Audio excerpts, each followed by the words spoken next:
This episode is brought to you by ultimatemata.com. That's the new service from MATA where we handle all of your online marketing with a custom website, promotional videos, and ongoing search engine optimization to make sure that when people are searching for martial arts in your area, that you are the school they find and not your competitors. In this episode, you're going to get a sneak preview of my new project, the How to Teach Martial Arts book and multimedia package. We're going to learn the 3 elements of influence, and then we're going to take a look at 2 absolute master instructors and see which elements of influence they are basing their teaching on. I am so excited about this. And then we're going to learn about the importance of reviews. And this, again, goes back to the ultimatemata.com. There is a lot to internet marketing, and you're going to learn how to get reviews, the importance of reviews, and the importance of having reviews from all around the web. I'm John Graydon, and thank you for watching Martial Arts Teachers TV. This is the program for martial artists just like you and me who want to achieve success without selling out and have some fun along the way.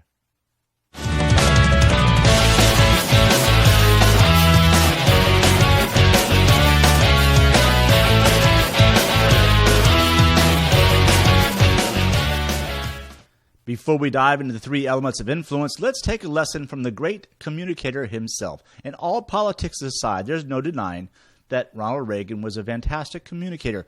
When he took office, this country was in a world of trouble. We were in the midst of a massive recession. The Iranian hostage crisis was still on. And we were in the midst of the Cold War. It seemed like we're right around the corner from a flick of the switch, bringing on a nuclear holocaust. So Reagan did a great job of communicating pride in our country. He reestablished patriotism, and he did it primarily through the use of the television. And he was asked once by a reporter, how does he accomplish that? How does he help a country in turmoil feel better about itself and, in fact, feel like it is, again, the greatest country on earth?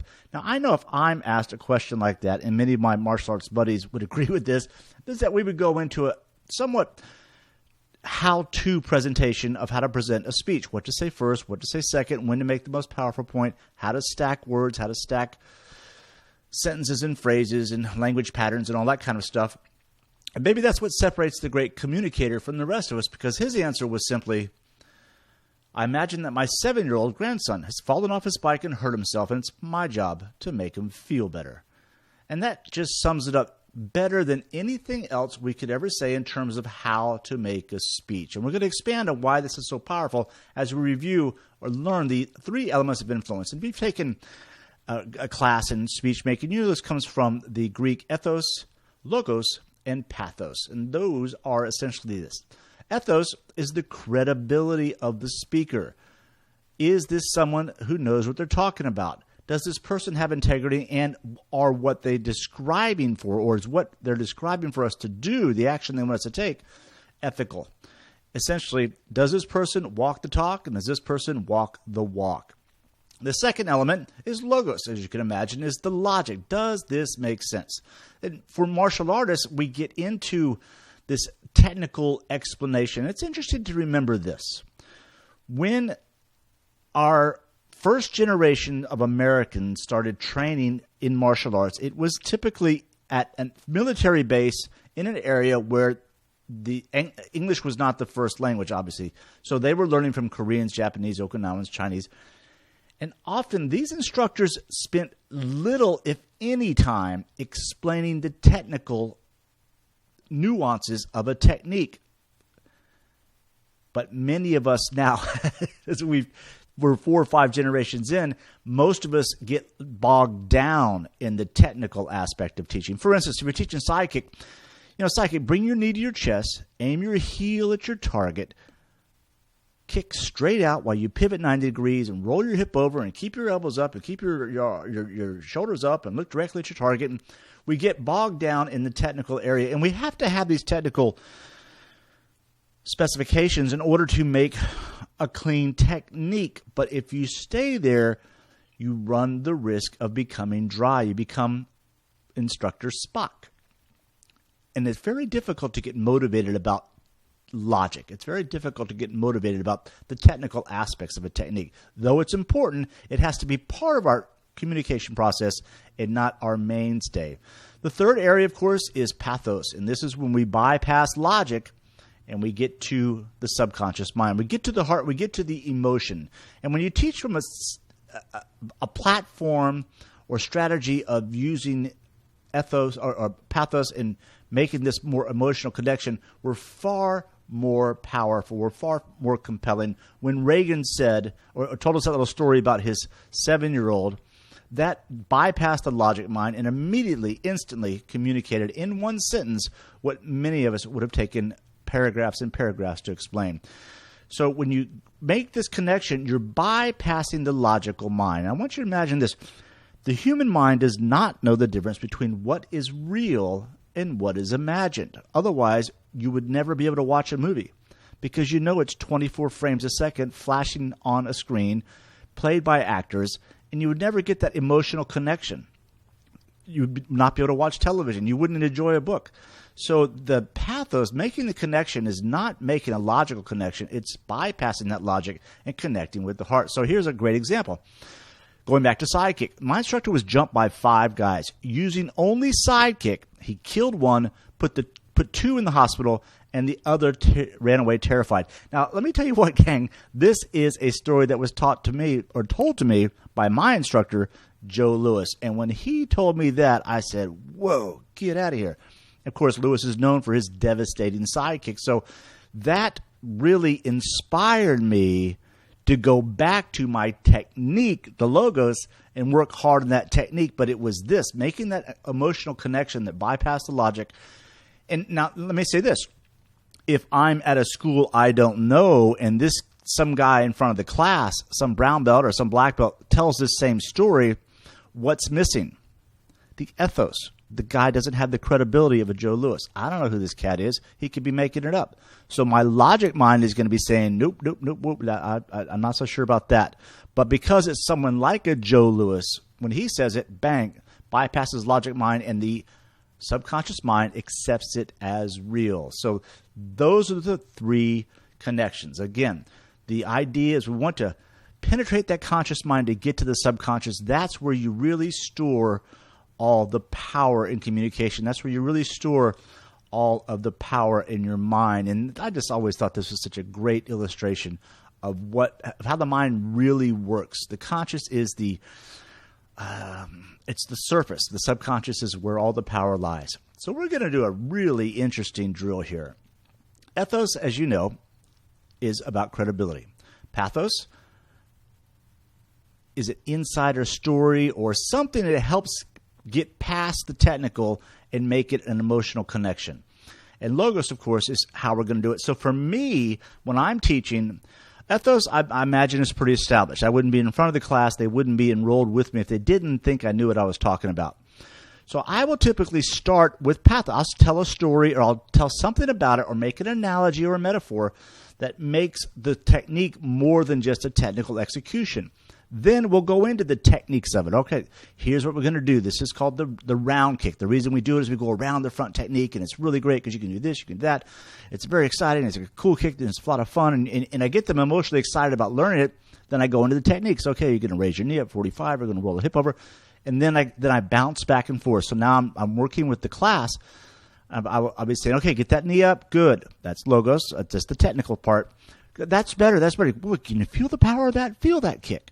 And then I'm going right to the heart. I'm talking on an emotional level. Then we go back to, okay, now let's roll that hip a little bit more. So I'm bouncing back and forth between the logic, the technical part, and also the excitement and the emotion of martial arts. That's really powerful.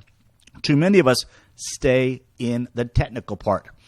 So let's do a master comparison, and I am so excited to do this. This is just as cool as can be. All right, here we go. We're going to compare 2 of the greatest instructors in the history of martial arts. So this guy named Mr. Lee and this guy named Mr. Lewis. Boy, do they have a great history together. And I cannot think of any 2 people who've had more influence on the martial arts, I would say worldwide, than these 2 guys. So I'm very proud to be part of this lineage. So first, here's the question to you as you watch these 2 segments. This is fascinating. These segments were shot 10 years apart. We're going to see the latter first. We're going to see Joe Louis on the Fall Guy teach a lesson with the sidekick, and then he's going to talk to the student. Then we're going to go back to 1971 on Longstreet, and we're going to watch Bruce Lee do virtually the exact same segment. Now, what I know about these segments is that both of these guys pretty much wrote the scripts themselves for these segments because they're the experts. Nobody's going to tell them how to present it. So I think it's a pretty authentic capturing of the teaching styles of these two masters.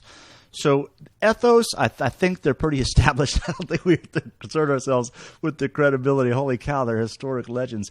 But as you watch these segments, I want you to pay attention to where do you think this instructor is biased to, based to, their foundation. As you watch these clips, they're both excellent, and we know they're great teachers. Do you sense that one is a little more on the logical, technical, and the other is more on the emotional? And figure out which one it is. Okay, here we go. Watch this.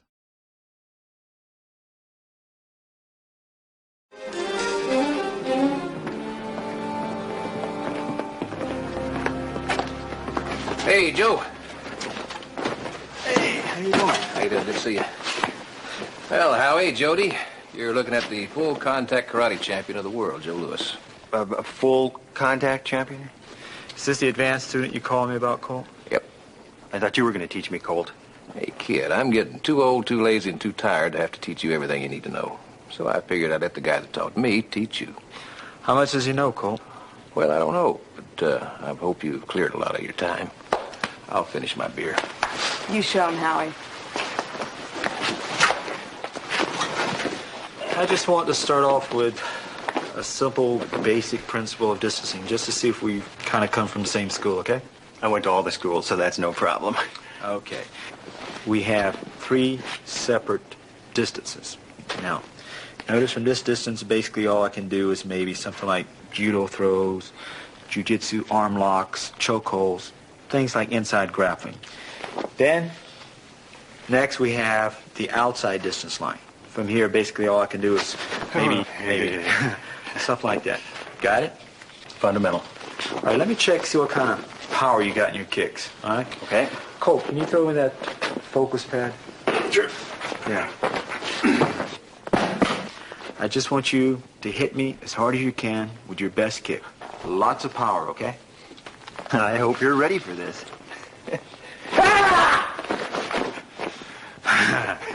Are you kidding me, right, Colt? I wouldn't kid with him, Howie. All right, let's change now. I want you to hold it. Right now, I'm going to give you an idea of the kind of power that you can really get in one of these kicks, okay? Give it your best shot, Joe. Come on, now brace yourself really hard. Okay. Okay? Yeah.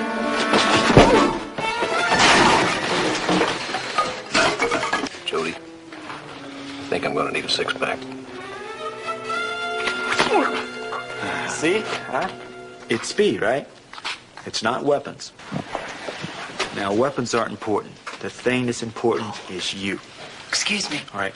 It's your ability Talk to you. to use your mind to make use of anything that's around you. Got it here, I'll show you. For example, I can use that rope. I can use her coat, or throw me that script. Take a simple script, all right? Roll it up quickly. What have I got? Just like a stick. Now, let me show you how to use it. Now, let's imagine we were in a street fight. And what I want you to do is take your best punch right at my head. Go ahead. Looks awfully dangerous to me. That's concentration. Told you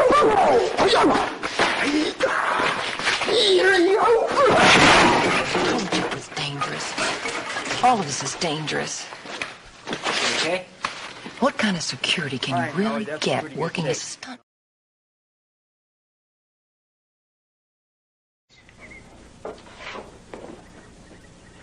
Kick me in the stomach as hard as you can. Oh, wait a minute. I don't want to hurt you. I'm holding an air shield.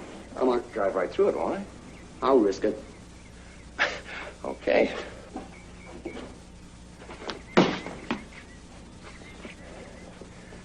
Come in. Now, Put your hands in here. Hold it against your side. Brace yourself. Now, I want you to feel the difference when I put my body behind the kick. When I count to 3, exhale strongly. I'll be kicking you.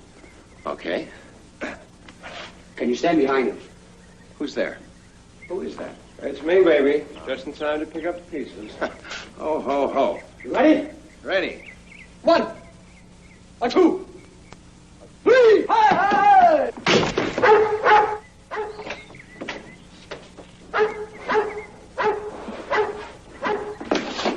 You all right? What did I tell you? That guy's fantastic. Pax, quiet down, boy. Quiet, he's a friend. Yeah, fantastic. What is this thing you do? In Cantonese, Jeet Kune Do, the way of the intercepting fist. Intercepting fist, huh? Or foot. Come on, touch me. Any way you can.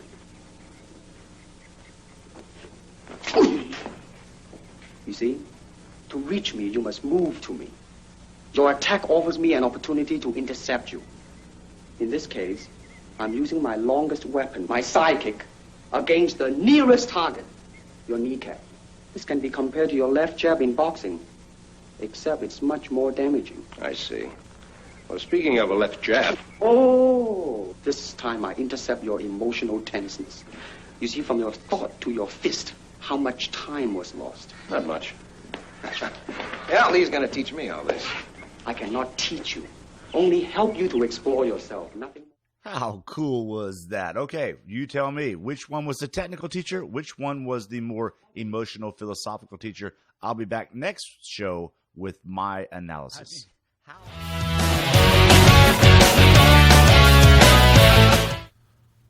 One of the beauties of local marketing for your business is the power of reviews. Reviews build trust. And having reviews from different sites creates more trust. And we're going to show you an example of that in just a little bit.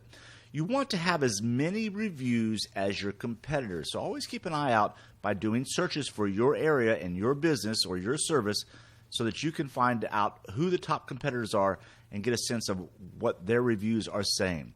Longer reviews are usually better than shorter reviews. Shorter reviews sometimes can be deemed as spammy or just not enough information, and it kind of raises kind of a subconscious red flag in terms of the trust factor. When you have reviews written, encourage your clients to include your business name, your city, and your keywords in the reviews. For instance, if you're a martial arts school, obviously martial arts, karate, kempo, whatever your system is. So it would be, I take karate in Dallas, Texas from Power Kempo. That would be a great way to start a review. And you want to put these reviews or encourage your clients to put these reviews on major seed sites. So what's a major seed site?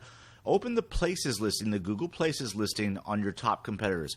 What sites are their reviews being pulled from? You make a list of those and you try and encourage your clients to put their reviews on these various seed sites. For instance, a site like City Search or Merchant Circle, these are review sites or Yelp that Google Places will grab reviews from these sites and pull them or aggregate them onto the Google Places site. So when you have reviews coming from all across the web, that is a huge trust building factor. And if you're considering doing the reviews yourself, I want to discourage you from doing that because they do track these. They've got to come from different IP addresses. An IP address is the unique signature of your particular computer and a different email account. So if you're going to do it, you've got to be pretty creative in how to hide your IP addresses and create a whole bunch of different email accounts. That's a whole lot of work. Probably it could be outsourced, but you just want to be careful because if your business is strong, if it's good, you can get good reviews. You just have to have a strategy about going about doing it, and let's take a look at one of them.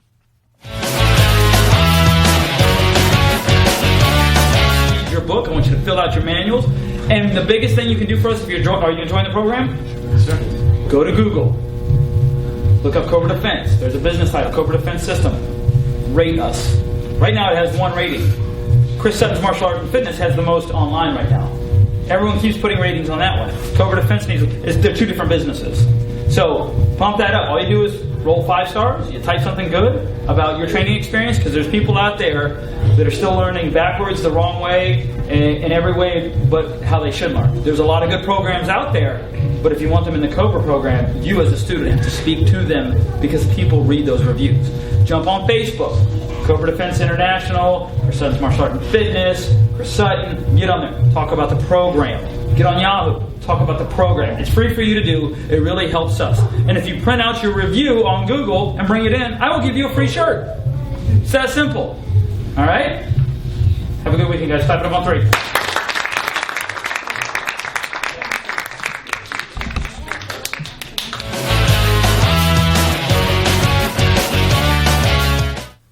The Martial Arts Teachers Association is proud to present Cobra Self-Defense. Cobra is different. What's different about Cobra Defense? There are no shortage of self-defense systems out there screaming over each other that they're the only authentic, real deal, real world, no BS, no nonsense, battle-tested, military-approved, street-certified, most lethal, promising that you'll become the most dangerous person you know and who'll be feared and respected by all. Ooh, scary. We get that. We are not that, and we don't want anything to do with that. What's different about Cobra? Cobra is a self-defense business system, not just a self-defense system. This is critical. Cobra is not about comparing gun extractions or what military or police academy this came out of. Cobra is only about you making more money and attracting a brand new market and all the revenue streams